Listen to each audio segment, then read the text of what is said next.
सुटला आणि 43 मध्ये खरोखर लढत चालवली. अतिशय सुंदर असं नामवंत मैदान एक बाद झाला. बघूया कुणाचा या ठिकाणी लाभ होतोय 43व्या गटात. खरोखर लढत चालू आहे बैलांचा सुद्धा आणि ड्रायव्हरांचा सुद्धा. कश शेवटच्या क्षणापर्यंत इथं कोण कुणाला कमी नाही. आणि रोहित ड्रायव्हर केतकावळेकर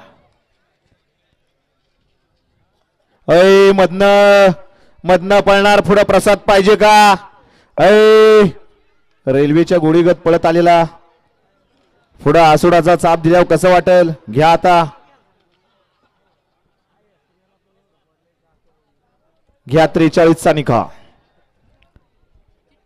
43चा निकाल आणि निकाल 43चा निकाल आहे. तास क्रमांक 4 मधून पलीकडे नाचाय प्रसन्न पोपटशेठ खेंगरे मित्र परिवार मल्हार ग्रुप पिसर्वे या गाडीचा 1 नंबरला विजय बैलगाडी मालकाचं त्यावरती बसणाऱ्या रोहित ड्रायव्हरचं हार्दिक अभिनंदन आहे. सुंदर अशी गाडी पळाली पिसर्वे.